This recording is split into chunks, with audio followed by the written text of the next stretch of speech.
Boa tarde. Hoje vamos dar continuidade ao estudo Enfrentando o Futuro Sem Medo. Hoje é a continuação da última, que foi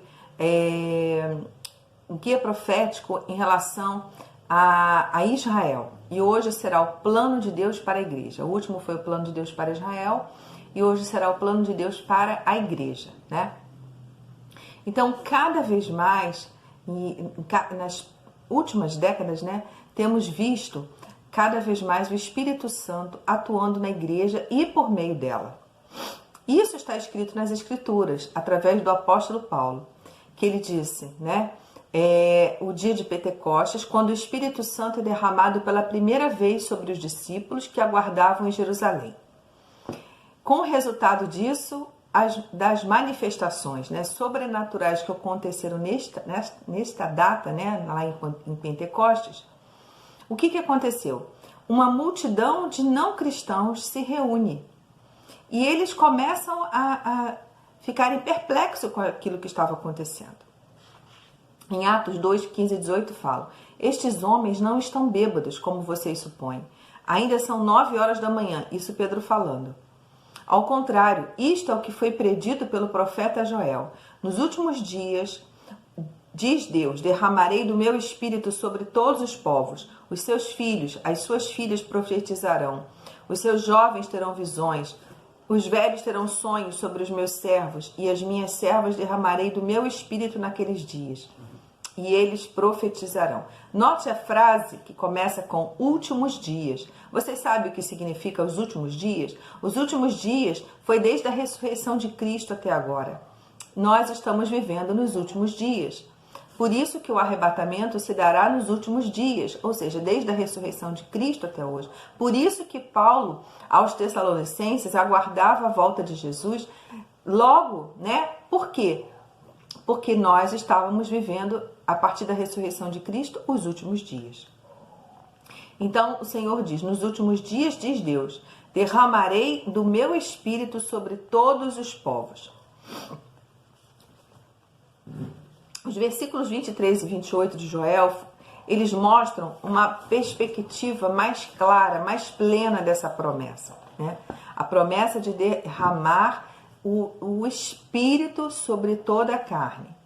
E vós, filhos de Sião, regozijai-vos e alegrai-vos no Senhor vosso Deus, porque Ele vos dará ensinador de justiça e fará descer a chuva, a temporã e a serôdia, no primeiro mês.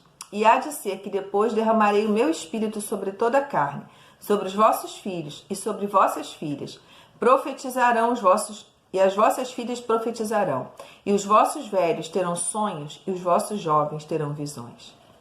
Ora, a chuva natural e a espiritual. Em Israel, né, lembrando que Jesus estava falando para o povo judeu, em Israel há duas estações basicamente, o verão e o inverno. Durante o verão, o clima é completamente seco. E essa estação é que vai de abril a novembro. Praticamente esses meses não há chuva, né? No final da estação seca é o que a Bíblia chama de chuva temporã. É o começo do inverno. É chamado por uma chuvarada grande que se estende por todo o país. Depois, no restante desses meses nessa estação, vai continuar chovendo, mas normalmente de uma maneira imprevisível. Um pouco ali, um pouco ali, um pouco aqui. Então, o final do inverno é marcado por uma outra chuva, que se chama chuva serôdia, que é a maior chuva de todas, que outra vez, em geral, cobre toda a terra. Vemos então que não há chuva em Israel nos meses de verão. A temporã só cai no começo do inverno, com precipitações esporádicas e imprevisíveis durante toda a estação. E a chuva serôdia, que é a mais importante, acontece no término do inverno.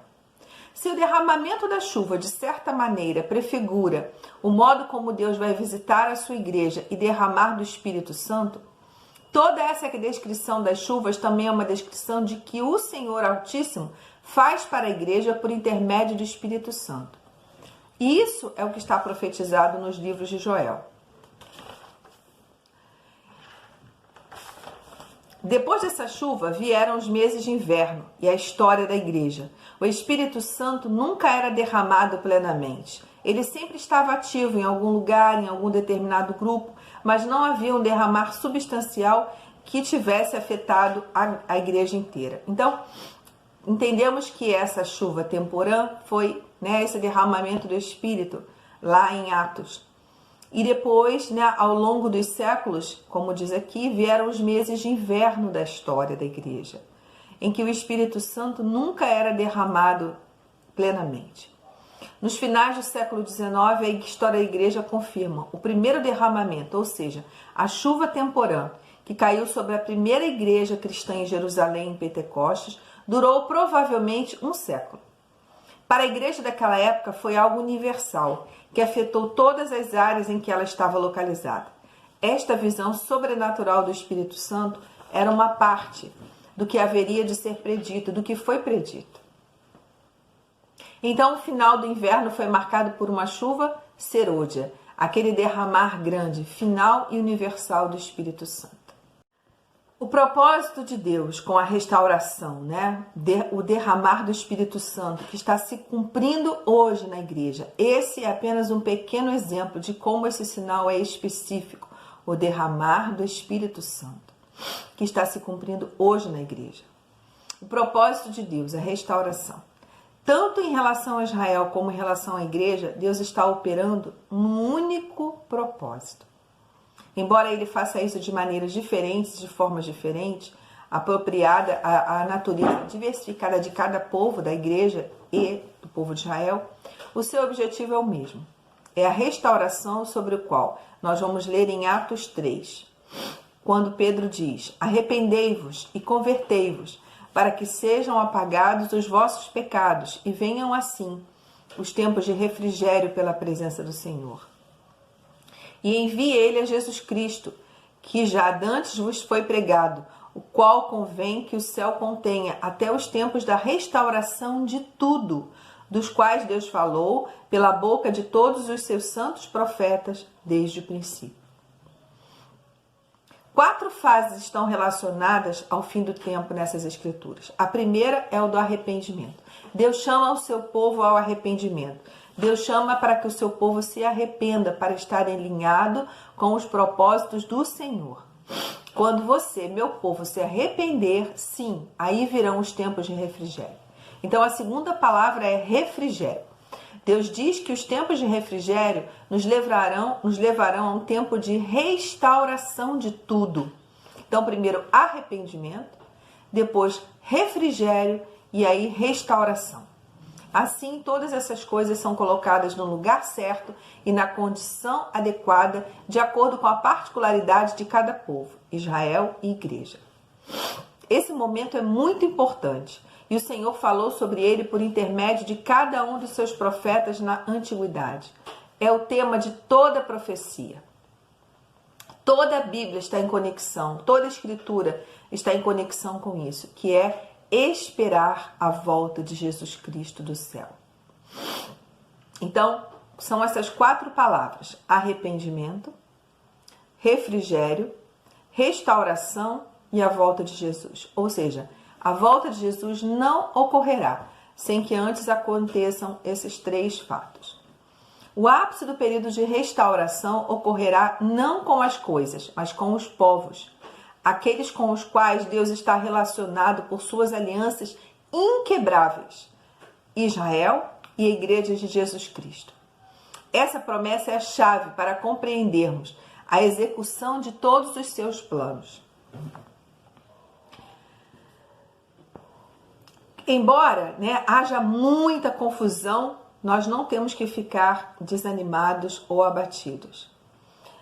O Senhor, ele tem um propósito, e esse propósito é restaurar, é levar ao povo ao arrependimento, é refrigério, restauração, para que, enfim, Jesus Cristo possa voltar. A igreja está sendo tocada, está sendo trabalhada pelo Espírito Santo, e cada dia mais o Espírito Santo está levando a igreja a um arrependimento, a igreja a uma vida de santidade. Cada vez mais o Espírito Santo está preparando a igreja, a noiva, para a volta de Jesus.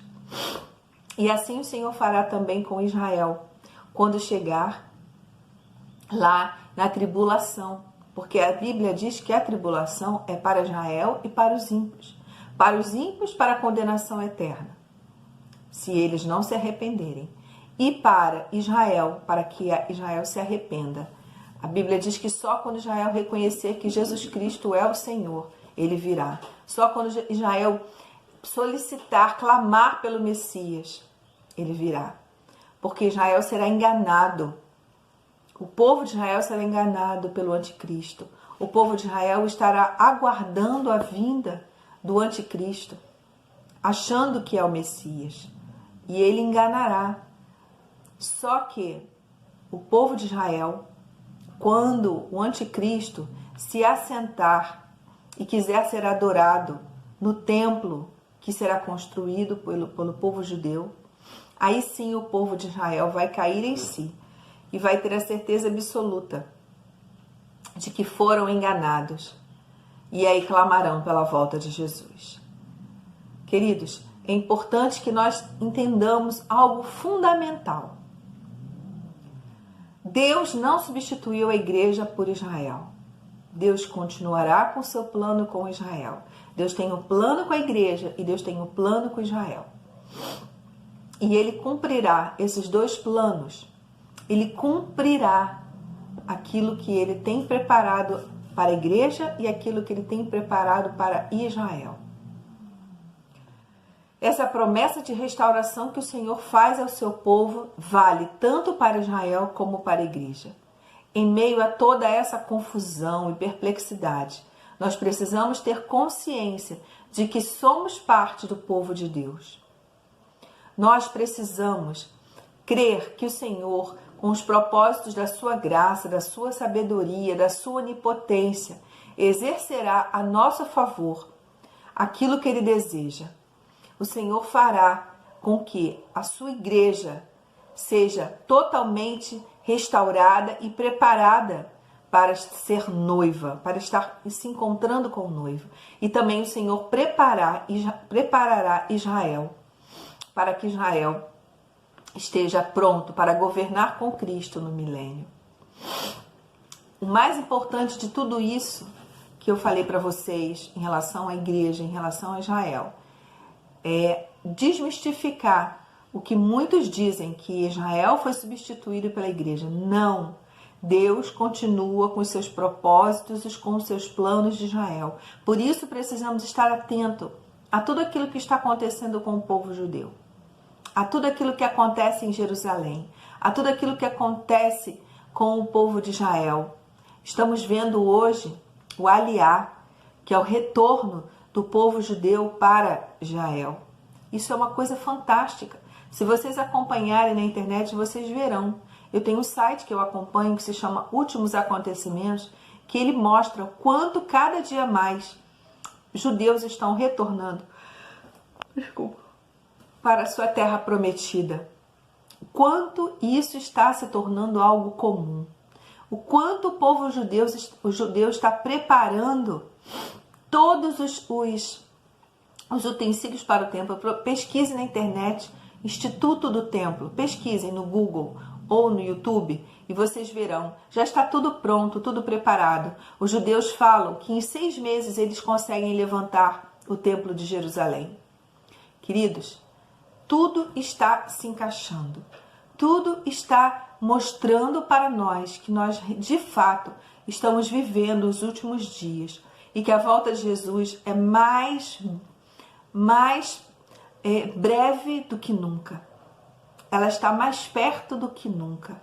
Então nós precisamos estar preparando os nossos corações. É tempo de arrependimento, é tempo de techuvá, é tempo de voltar e se arrepender dos seus pecados, da sua vida totalmente desregrada, daquilo que você tem feito que tem desagradado o Senhor. Ainda dá tempo. Se volte para o Senhor, arrependa-se dos seus pecados, busque o Senhor em primeiro lugar na sua vida. Não deixe que as coisas do mundo te influenciem, te afastem do Senhor. Não, busque a presença do Senhor na sua vida. Busca o Senhor, confia no Senhor os teus caminhos. Deixa que o Espírito Santo trabalhe na sua vida, porque nós estamos aguardando a volta de Jesus. Que o Senhor os abençoe e que tenhamos um dia, uma semana abençoada, cheia da presença do Senhor. Fiquem na paz.